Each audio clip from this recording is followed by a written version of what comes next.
So hi, everybody, and welcome to episode 153 of Level Up. 60 minutes, of course, of live Q&A where your questions really do drive the show.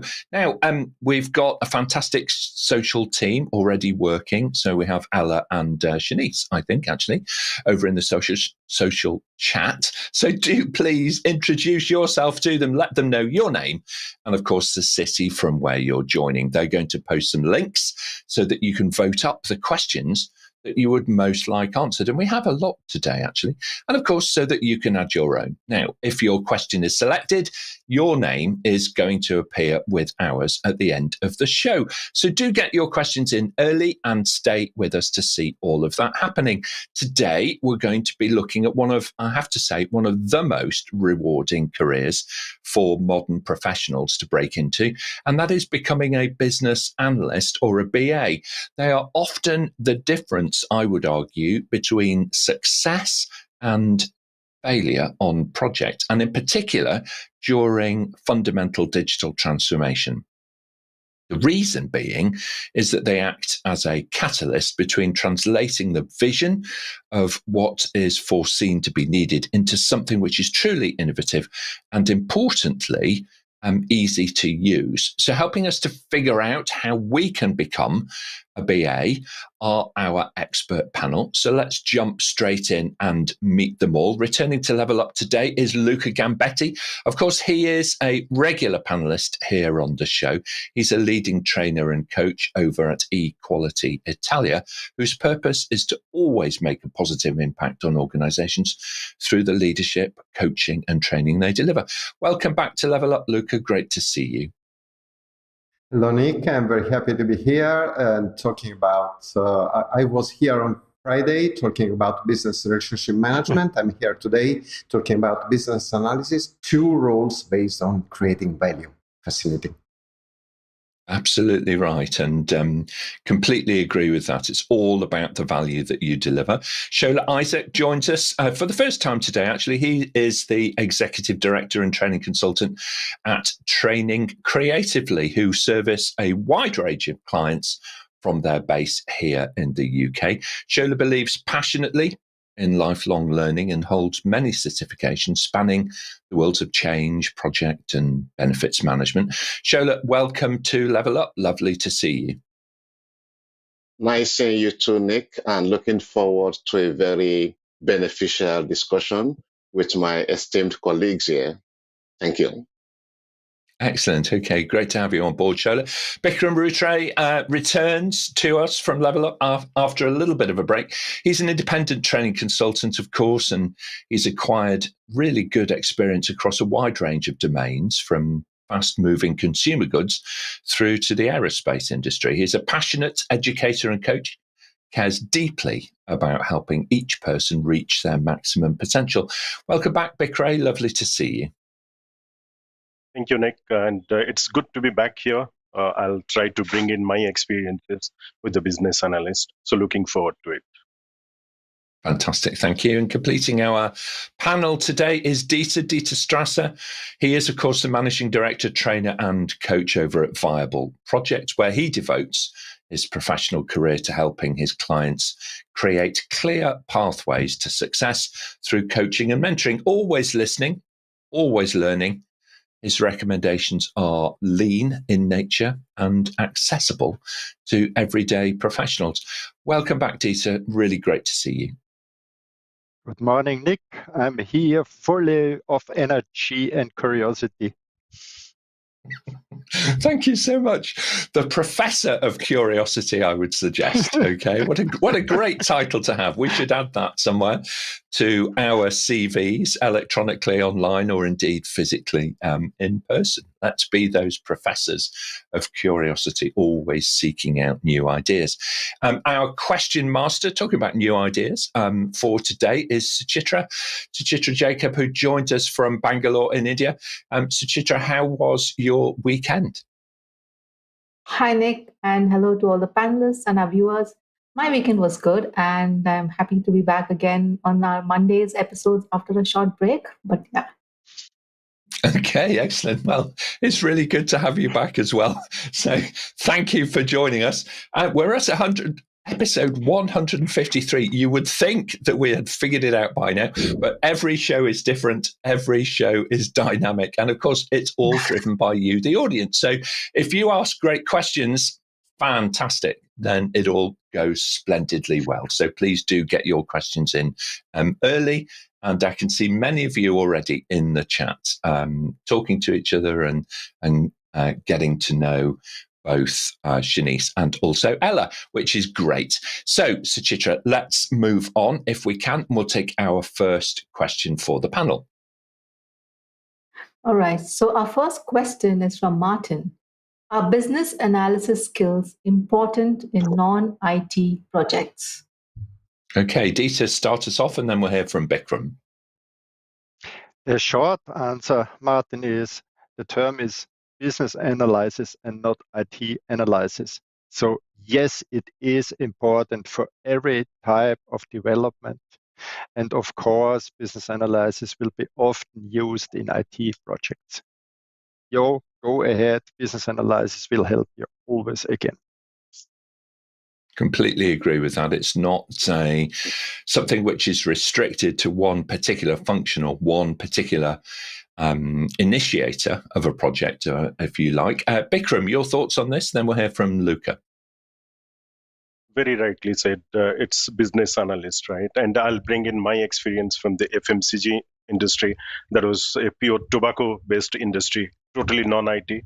And though we might not be calling it as a business analyst at that point in time, it was known as a pure analyst or a consultant, something. But when I look back, it is nothing but the same business analyst role, what we are calling it in IT today, right? So it is there in the product as well as, IT or non-IT industry. Yeah, I completely agree with that. As a consultant, I spent a bit of time working in the FMCG vertical, and it's a fascinating world from process manufacturers at one end through logistics and supply chain and so on. There's a huge amount of business analysis which is required to allow all of that to function really, really well. So completely agree with that. Luca, what's your experience on this? Yes. Well, short answer, yes, business analysis is fundamental. I come from an IT background, but my biggest project ever was not an IT project. I worked as a business analyst for the re-engineering of the Italian Air Force helicopter maintenance, and it was huge. It was fantastic. It was a 5-year project. Business analysis was fundamental. Yeah, absolutely right. Breaking down those complex challenges into clear, actionable steps and allowing people's creativity to solve problems is such an important element, isn't it? And that's why it's often the catalyst of making significant improvements. Very, very good panel. Thank you so much. Let's move on to Suchitra. I can see the questions kind of stacking up. We'll take our next question, please. Our next question is from Mike. How important is domain knowledge, example, finance, insurance, or retail, to a business analyst? It's a really great question, Mike. So thank you for asking it. Bikram, why don't you start us off? Then we'll hear from Shola. This is another important area being a business analyst, right? So they do ask, do I need to know only the IT skills? Do you need to have only the Microsoft skills to be a business analyst? The straight answer, I would say, since you are dealing with the business in itself, so you'll have to go to know your domain areas. Suppose if you are in the finance, you need to know the finance side of it. As I said, FMCG, then you need to know that particular industry. A little bit of knowledge definitely helps. If you have a skill or depth knowledge, that always helps on top of it, on top of your regular skills. Yes, it is good to have. Yeah, I agree with that. There's a certain language, isn't there? There's a vocabulary which is spoken in each vertical industry, which is super helpful to know a little bit about. Shola, your thoughts? Then we'll hear from Luca. Yes, we should clarify what a business analyst does. A business analyst, as mentioned by one of us in this panel earlier on, analyzes the business and working alongside other stakeholders, comes up with problems and solutions to those problems that will help achieve the objectives of the business. So the business analyst should have as much knowledge about the different domains in the business as possible: finance, HR, IT. The more domain knowledge the business analyst have, the more effective that analyst will be. But a business analyst, though, does not have to have a real depth of knowledge in any domain. The business analyst, he or she, should have relevant business analyst skills and competencies. And that includes things like communication, engaging stakeholders, being able to clarify requirements, as Nick mentioned earlier on, in addition to domain knowledge. So domain knowledge is important, but it is not a replacement of the typical skills required of a business analyst. I think that's so important. Thank you for highlighting it. I've just made a note for myself there, Shola, because I think early in our career, you imagine as a consultant that you need to know the answers. And a little later on, you realize, actually, you need to know better questions. When you ask better questions, then things improve massively instead of you knowing the answers. So really good point. Well made. Thank you so much, Shola. Luca, your thoughts, and then we'll hear from Dieter. Yes, I have mixed feelings about that because I recognize that domain knowledge is important, but in my personal experience, I had no helicopter maintenance experience. But after several months, I hear my customers saying to me, "Hey, Luca seems one of us. He's talking like one of us." They recognize me as a member of the team talking competently. So I assume that being able to process a lot of information and to categorize a lot of information is fundamental to be successful in this job. I would agree with you, Luca. I think that, as Dieter raised right at the very beginning, having that curious mindset, looking and actively listening and then facilitating those discussions is such a powerful thing. And in time, you can't help but become almost immersed in these different worlds. You may begin as a novice in helicopter maintenance, but you quickly become engrossed in it, to use that English term. It's almost like you're drinking from the most beautiful spring water. You can't get enough of it on the project. It's like the life force, that drives you on that project. So I completely agree with that. Thank you so much. Really good point. Dieter, your thoughts? I want to pick up one of your comments, Nick, and I want to go a little bit in opposition of you, Shola. Sorry to say. I haven't the same opinion. That's better to have the deepest domain knowledge as a business analyst. Take care that you don't transform into business. And take also care that you avoid some thinking patterns. Be always reflective, think on new ways, seeing the traps around and forcing new questions to lift up new experiences, new insights, but not for the new insights, only for better understanding. It's such an important line to follow, that you don't presuppose the outcome, that you don't somehow jelly mold your client into a particular outcome. Because when we do that, it may be in the short term effective, but in the long term, it denies them that opportunity for future value creation. And that is really where the BA's role is paramount. To create that future value, you need to do things differently. I'm going to come back to that in a little while, if I may, panel. But I can see actually we've got quite a lot of folks over on social. So I'm kind of wanting to hop over there. Thank you very much, Nigel, who's running the studio today. Really great to have you online, Manoj. Thank you for joining from Ely. I think that's in Cambridgeshire in the UK. So great to have you as part of our audience today. And also we have AR, who's joining us all the way from Malaysia. So I don't know if you're in KL or if you're in the north or if you're at the coast, but great to have you as well. And Dagogo joining from Nigeria. Fantastic to have you online. And Dagogo, actually, you were one of the first online today, and I've seen you really active in the chat. Thank you for your contribution to the show so far. And we've got audience members joining. Now, if you're on LinkedIn, if we just kind of pause there for a moment and you come up as a LinkedIn user, that's just to do with the privacy settings on your LinkedIn profile. So if you have a public profile on LinkedIn, your name will appear in the credits.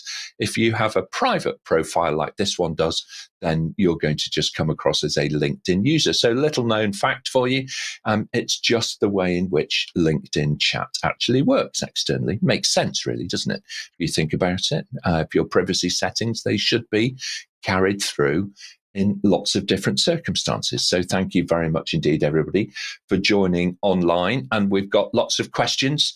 So we'll have a look at this last one. Marion is, of course, joining. Marion works with APMG. She runs our business in the Benelux region from the wonderful town of Houlton, just to the east of Amsterdam there in Holland. So great to have you online today. Thank you, Marion. Let's move on to Suchitra. If we can, let's take our next question, please. So we have a live question from AR Cairo.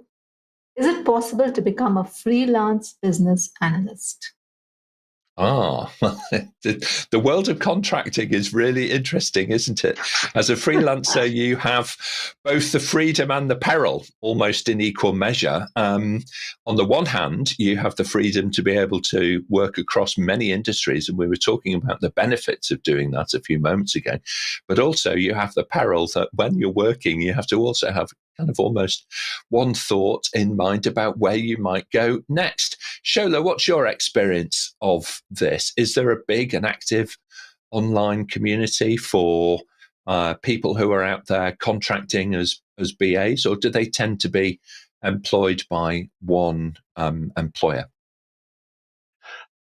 Typically, they are mostly in-house business analysts, but there's a growing market now for external business analysts, contractors, firms, just like you said.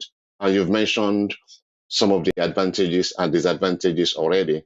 The business analyst, isn't it, is supposed to be able to analyze the business problems and working with other stakeholders and come up with solutions that will be implemented by stakeholders as well. So the more internal the business analyst is, the more insight that they will have about the problems and the solutions. But don't forget the advantage of the external business analyst as well, because just like you just said a few seconds ago, Nick, the external business analysts have got exposure, different ideas, different solutions from different industries, and can bring that in helping to solve the problems of the business and to even identify the business problems, which might not be so obvious to the internal business teams themselves.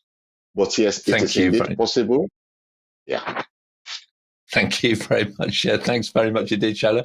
Bikram, your thoughts on this, and then we're going to hear from Luca. Yes, just like any other job role, Nick, this again can be freelanced, or we can have the consulting or the contractors outside of the organization. I have seen personally sometimes that helps when you are bringing in new ideas to the table and they bring in their experiences from different industries. I have seen one guy who was from the clinical research organization and bringing in his ideas to the IT side of it. Just think about it, so different areas, and we are bringing them on board to the discussions, or to do the better stakeholder management, or how do you take those requirements from different difficult stakeholders. That always helps. So it is, both the sides. We can have our internal as well as we can have somebody from external. Yeah, I agree with that. And it's also true of the maturity of the industry. So, when NASA was first, founded, there probably weren't that many people to draw from the rocket science industry. It's a pretty small pool of talent that you're pulling from. So pretty much everybody was brought in from other disciplines, in order to be able to do amazing work, and over time it kind of builds and builds and builds. So that blend of kind of inside and outside, internal and external becomes really very fascinating, very interesting for an organization. Luca, your thoughts on this, and then we'll hear from Dieter. Yes, my short answer would be yes, I worked in the project I mentioned. I work as a freelance business analyst. So yes, but in many cases you see consultants or internal people working as business analysts. I think that in order to work as a freelance, you must be able to build a strong trust in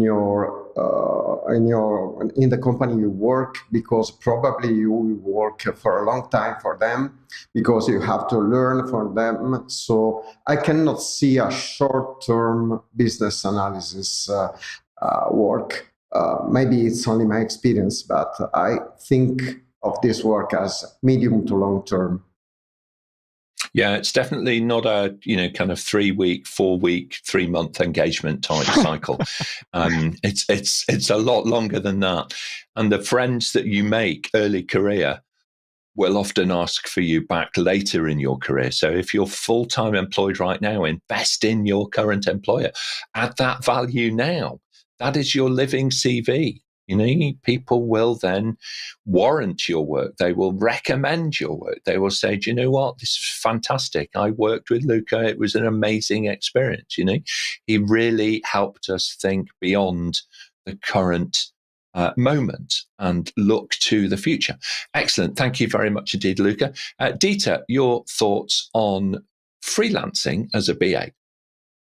Yes, I can tell you that in Austria are just plenty of calls for freelance business analysts.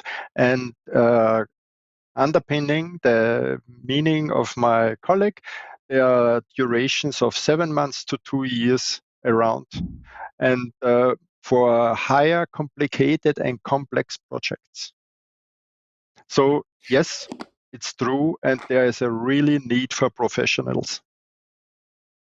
I know, I agree with that. And I think that that's a very nice life cycle to be thinking of, because, when you look at the changing workplace that we have, people will often move employers, 24 to 36 months in that kind of rotational cycle.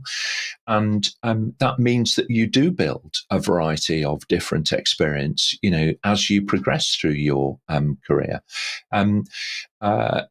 Bikram, would you like to add something to this? No, I think the panel, they have all covered it up. As a business analyst, you are the negotiator. You are the person who is sitting in the middle. I won't say you are the middleman, but you are the negotiator who is negotiating with all these stakeholders always, right? So be it internal, be it external, anybody can help there. But it is always good when you do have somebody, for a longer time zone, maybe 7 months, maybe 2 years, where the dedication to those activities can be there. Yeah, I agree. You go beyond the obvious, when you invest in a client, and that allows you to work with subtlety, and it's the subtlety that actually allows that new value to surface in an organization. Everything is not black and white. It is not binary.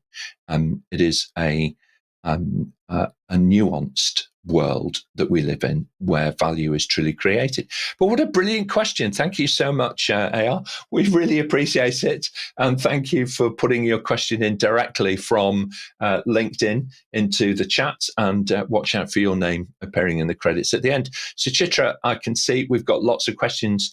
So let's move on, please, for our next one. The next question is from James in Liverpool.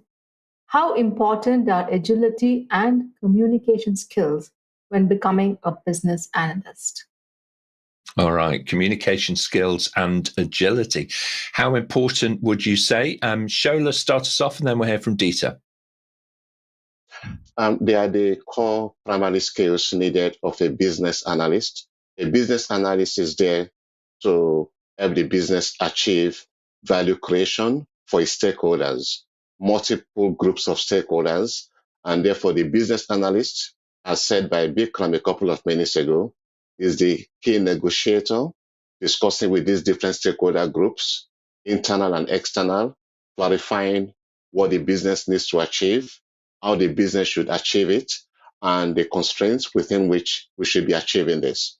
So communication skills, which includes facilitation, which includes managing all kinds of different meetings, which includes engaging stakeholders, not only telling stakeholders what we expect of them, but getting their perspectives of values. All that is really important to the business analyst. Another very important skill is agility. The business itself is just a system in a wider ecosystem, isn't it? Influenced by so many factors. So the business must be agile, and therefore agility skills should be a core requirement of any effective business analyst. Great question, James. I'd agree with that. Yeah, I think it's really hard to imagine a BA who's not an agile kind of thing. Certainly a thinker, an agile thinker, put it that way. Dieter, your thoughts on this, please. Communication is crucial for understanding. And understanding is the most important thing as a business analyst, what we should to achieve. And communication must be not pure mouse. It can be with body, it can be with tools and visualization too. So if a really thick yes for the communication, and agility or not agility, you should know how much analysis is needed in the different steps. And therefore, if you do agility, it's a special requirement for this one, yes. But agility not for itself. Communication is everywhere needed. Mm-hmm. The communication, I would say, is the majorative, in this particular question, certainly from my experience. Luca, your thoughts on this, then we'll move on. Yes, communication is absolutely fundamental. Going to the root of the word communication, communication means getting to have the same idea, the same vision of a specific thing. So we here are describing the feature of the future, basically. So it's crucial to have all the stakeholders have the same vision of the future. So it's a huge part of the work of a business analyst. And agility, I mean, while discussing, while communicating, our perspective will change. So it is needed to understand that our viewpoint can change at any moment. So agility is also fundamental. Yeah, I agree. And that's where we kind of join the dots on this, okay? Because if you are a great communicator, you are curious to build your vocabulary. And your vocabulary can be domain specific. So in increasing your vocabulary, you can increase the clarity of how the idea will be transformed into reality. And through your choice of words, through your communication skills, your listening and responding, your management of expectations through communication allows the team to make progress and to generate new value. So always, I would say, invest in those communication skills. The listening side is much more important than the speaking side. But there we go. Let's move on. We've got violent agreement, I think, on the panel to that last comment. Let's kind of take our next question, please, Suchitra. Thank you.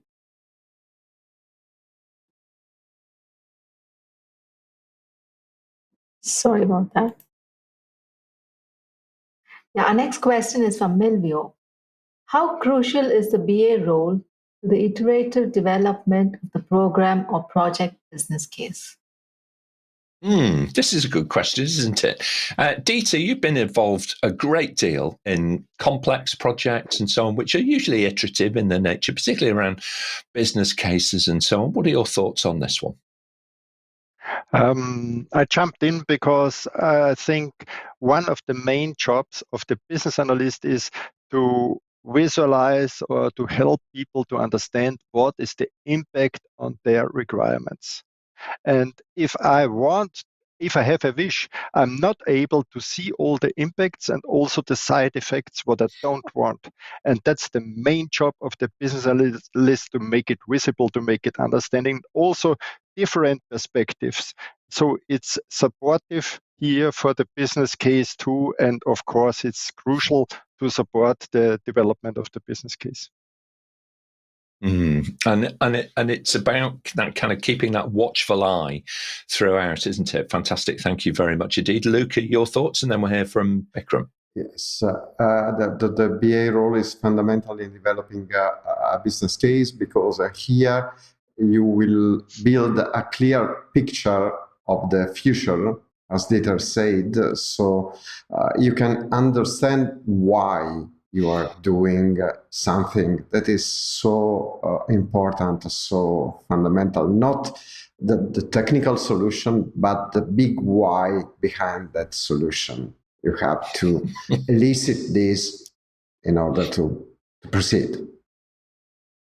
I've been in so many meetings where the big why, you thought the big why was going to be explained, and then you come out to the meeting afterwards and you think, they never told me why. They never actually told me why.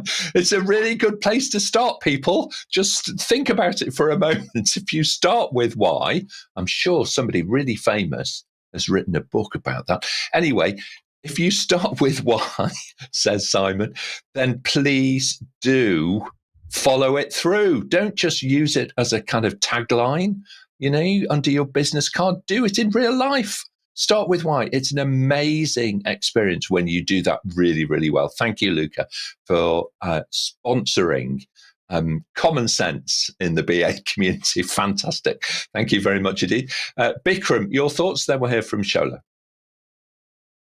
So, BA role to the iterative development, I would say you are part of the relay race, right? So you are looking into the shorter goal, as well as you are at this simultaneously, you are looking into the bigger vision that you are going to achieve for both the be it project or program. So yes, your involvement for any of those iterative development, it's a must, and it should be there. And if it is not there, you can think of who is driving those requirements, who is managing those requirements, who is having those stakeholder engagements throughout. It is practically not possible when you do not have the BA in iterative developments. I love that. I love that visualization, of the relay race, because so often, if you've been watching, the Olympics or a very high stakes athletics event, and you see teams who are incredibly capable as individuals, and yet the relay race somehow brings a different dimension again of seamlessly passing that baton from one person to another and critically phasing the performance of different athletes in different stages of the race in order to be able to secure success. What a brilliant pictorialization of the work of the BA. Thank you, Bikram. That's excellent. Shola, your thoughts on this, please. This is a great question from Milvio, and my colleagues in the panel have brought in fantastic inputs as well. Looking at the question, we know that the word iterative development refers to getting feedback before we complete the business change that this business case is focused on. And just like you said, the business case clarifies why, justifying the investment of the business in a business change.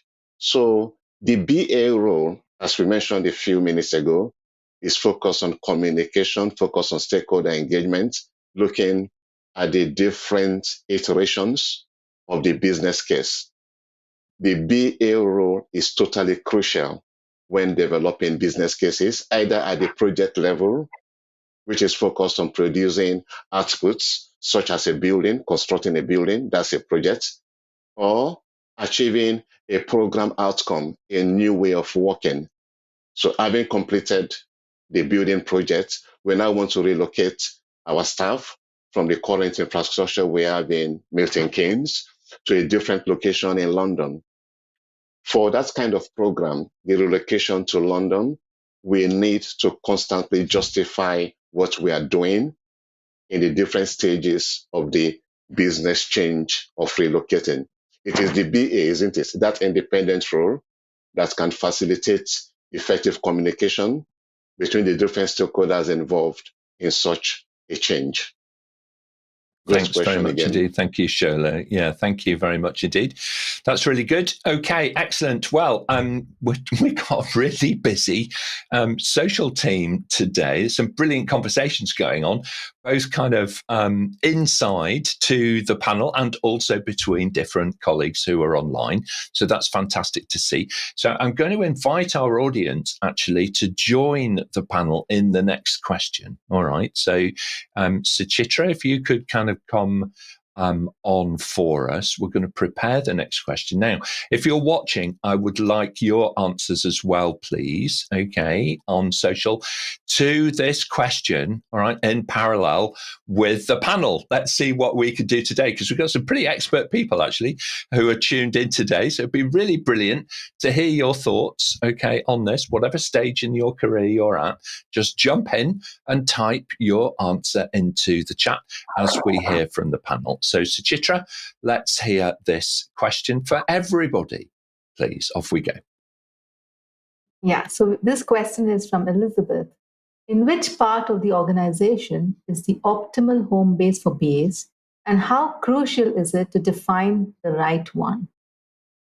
Okay, all right, Luca. I do apologize. Dieter, start us off, and then we'll hear from Luca. I was often confronted exactly with a similar situation and question, and I think it isn't crucial. There is no right one home base.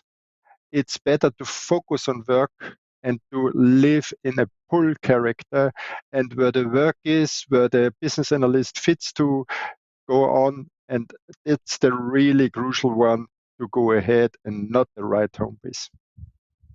Okay, all right. So wherever you hang your BA's cap of curiosity instead of your hat, your cap of curiosity, then that is your home. Luca, your thoughts, please.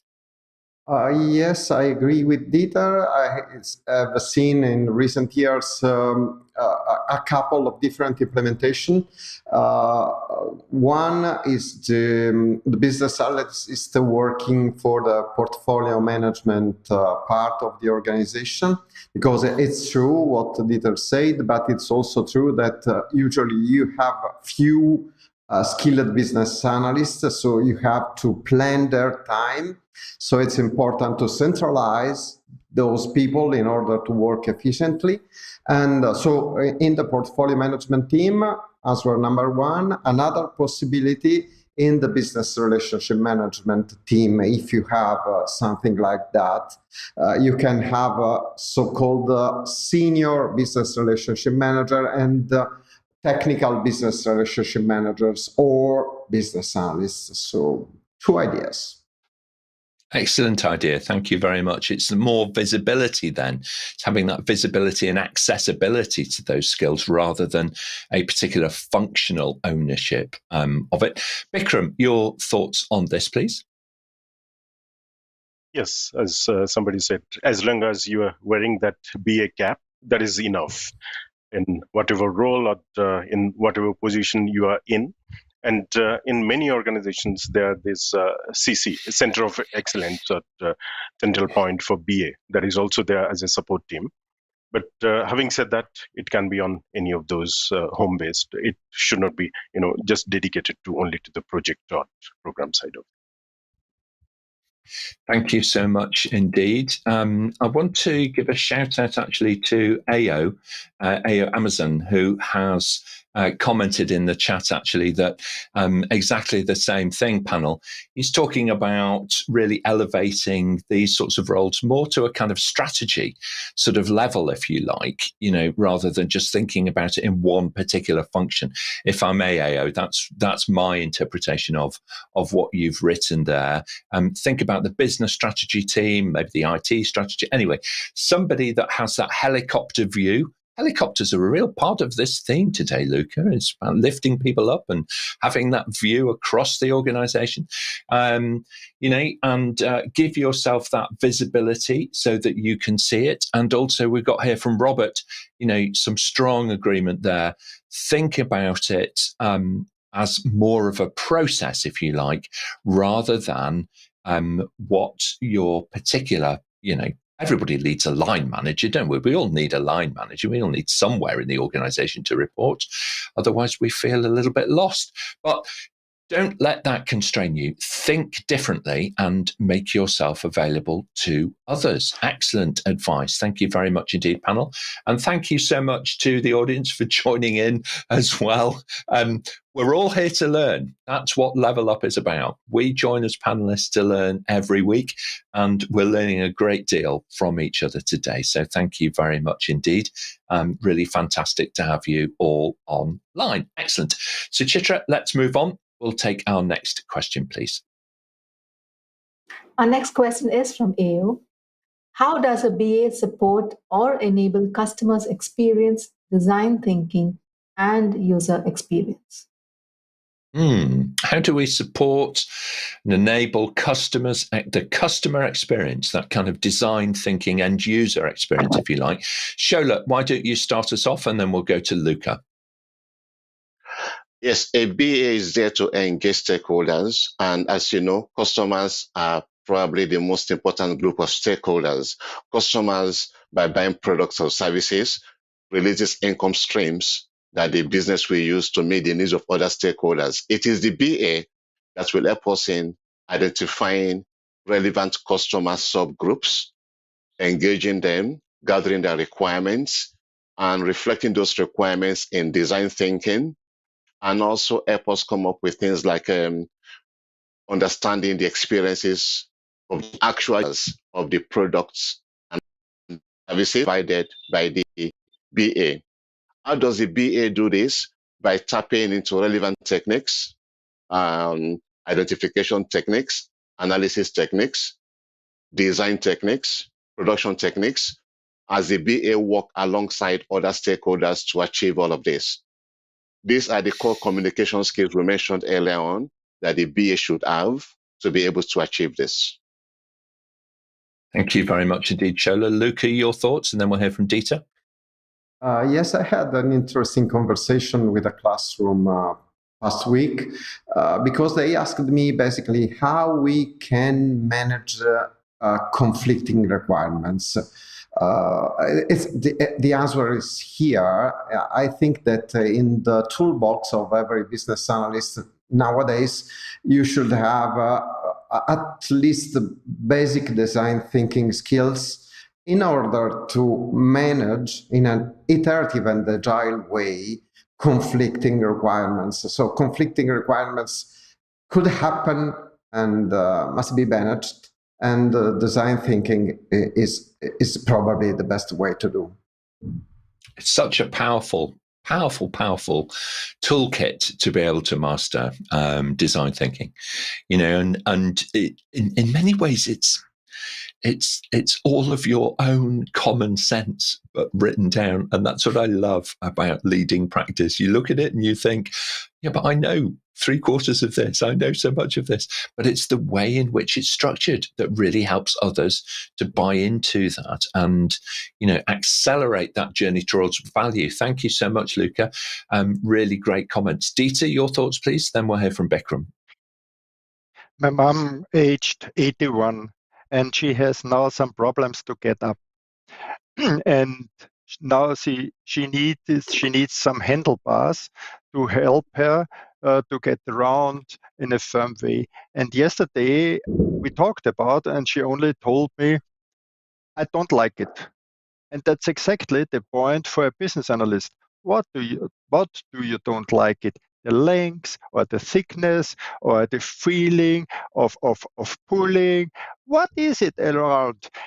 Think on your customers, what help them to understand and giving you the answers what you need in order to support their needs. The people are totally different in understanding, and many people aren't able to express their thoughts and requirements. It's very true. How often have you puzzled looking at the plan of, say, I don't know, remodeling a kitchen, and you look at a plan view and you try to imagine what is the sensation of preparing something which is more emotional. A family meal is an emotional experience. It's not just the functional triangle of where the refrigerator is, or the hob to do your cooking, and the sink to wash up the pots and the pans. It's about that connection in the space and working in that space, and what works for one family may not work so well for another. So listening to those customers is such a critical part of all of this. Bikram, final thoughts on this one, then we're going to move on. Yeah, can't agree more, Dieter.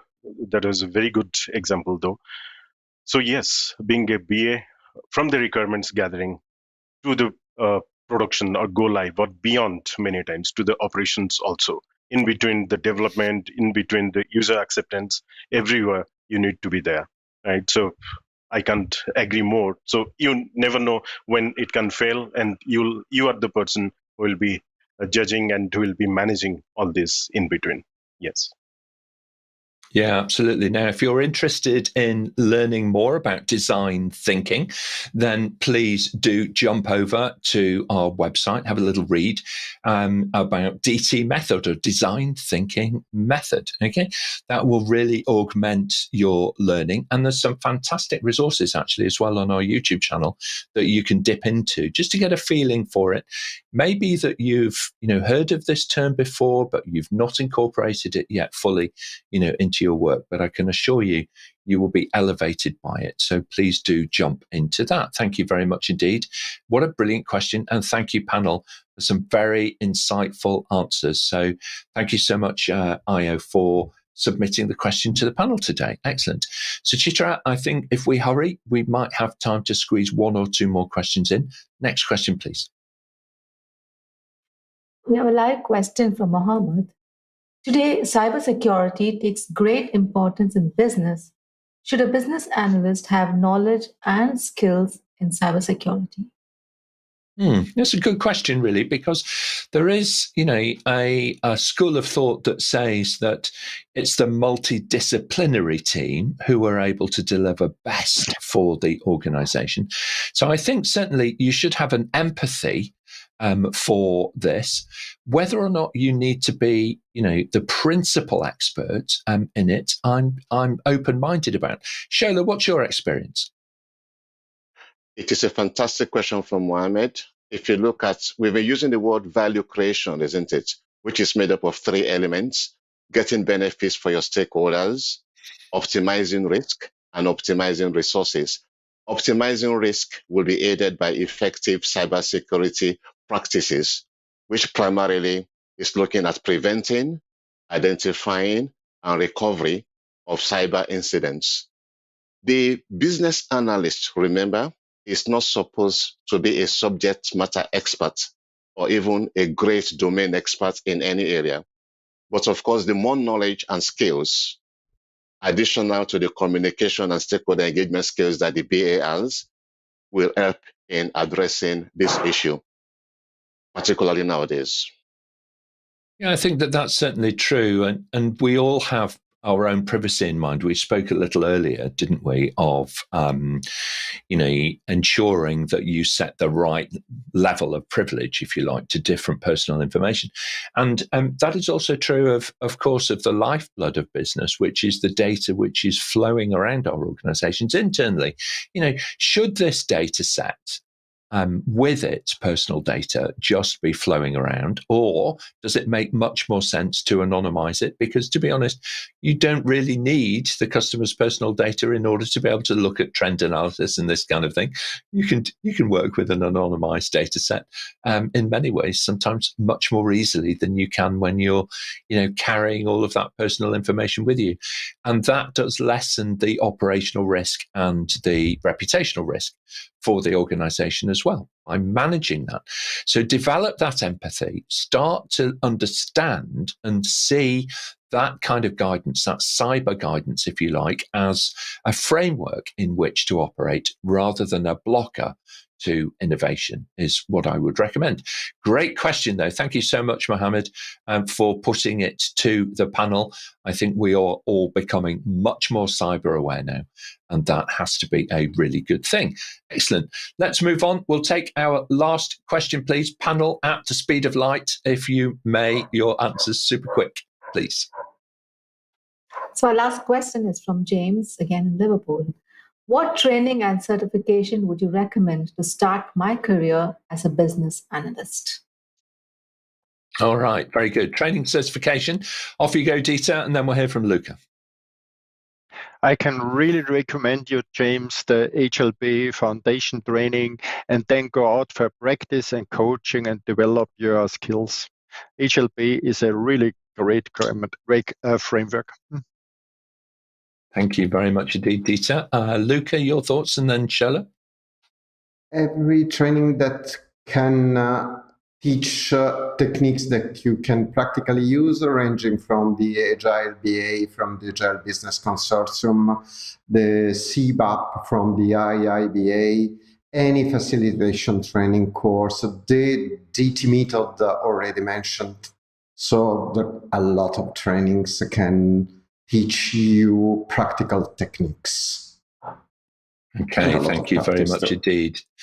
It's that mixture. It's getting the certification so that you can prove your aptitude to do something when you don't have experience. It's a really fantastic way of proving your aptitude to do something, and then practice. So find a mentor or a coach. Not looking at anybody in particular, but all of this panel will accept professional LinkedIn connections, all right, from you in the audience. So if you'd like to connect with us online, please do so. All right, very good. Thank you very much indeed, Luca. Final thoughts on this, Shola, please. Luca has covered most of what I was about to say, but in addition to best practice professional training, and I strongly recommend the Agile Business Analyst course from the Agile Business Consortium. In addition to that, yes, there are loads of specialized training available that relates to business problems and business solutions, such as the one we are doing now, giving you more information on being a better Agile business analyst. Excellent. Thank you very much indeed. And that's really what it's all about. That's what Level Up is all about, leveling up our careers through the power of networks and building those professional networks and learning from each other. So fantastic journey today through how to become a business analyst. I kind of feel that there's a little bit of there's a quiet business analyst in everybody just wanting to get out. All right. There's that little persona that's in there that says, you know what, this is really interesting. I want to find out more about this. And I do allow that to shine. Okay. Allow your talent to shine. And in the meetings that you're in this week, think about how you could, be the catalyst to help others and do that BA work and be seen as that. Excellent. Very good. Well, look, panel, we've come to the end of our question journey for today. So let's hear your closing remarks on today's event. Luca, if I may, I'm going to come to you first, and then we'll hear from Bikram. Yes, it was a fantastic episode. I enjoyed it a lot. Thank you, everyone.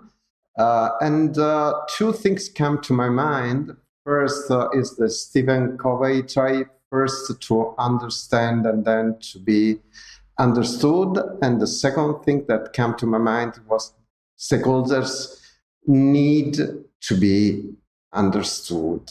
They want to be understood. Seek first to understand. Fantastic. Thank you very much indeed, Luca. Excellent advice. Bikram, your closing remarks, please, and then we'll go to Shola. Thank you, Nick. I'm coming after a long gap, but I can see how we have grown as Level Up. Today, I saw people participating directly from the live panel, from the live audiences. That is a good thing and remarkable thing. But yes, I'm looking forward to it. Probably I'll be joining quite often now. Thank you. Okay, thanks very much indeed, Bikram. And thank you, by the way, for coming back, because all of the panel, everybody, give their time generously. It's completely pro bono. So, we really do appreciate everybody's time. We're all busy professionals and senior people.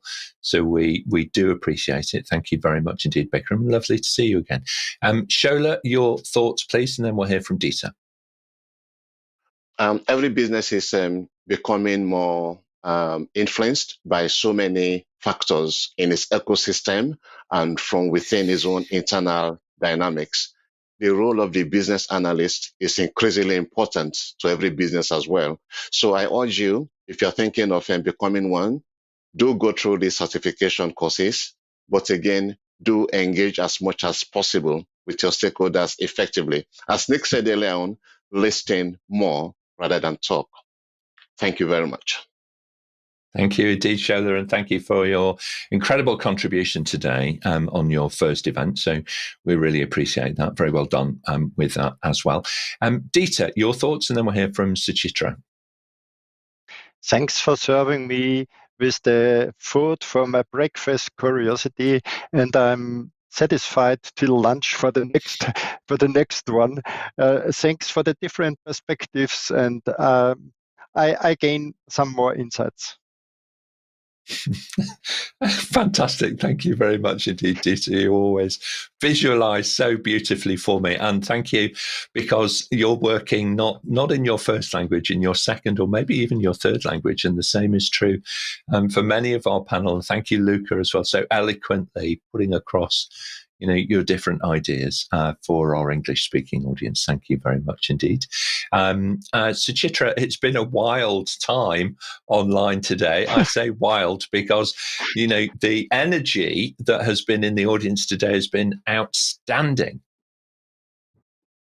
Indeed, Nick, and a big thank you to our panelists. It has been an amazing start to the week, and I can't agree more. Our social team was great in getting some great engagement from our viewers. So thank you so much. Yeah, I completely agree. Both Ella and Shanice, so pivotal to the way in which Level Up works. It's very much a team thing. Shanice has a saying that teamwork makes for dream work. So there we go. It's absolutely true. When you all get together and everybody knows what to do, it kind of just clicks. And it really does make a massive difference. So thank you very much, ladies. Thank you, Shanice. Thank you, Ella, for being so active today on the social media side. Now then, I'd like to thank, on behalf of all of our producers online, our panel. Thank you very much indeed, panel, for once again a fabulous episode. And thank you for submitting your questions today. Great job.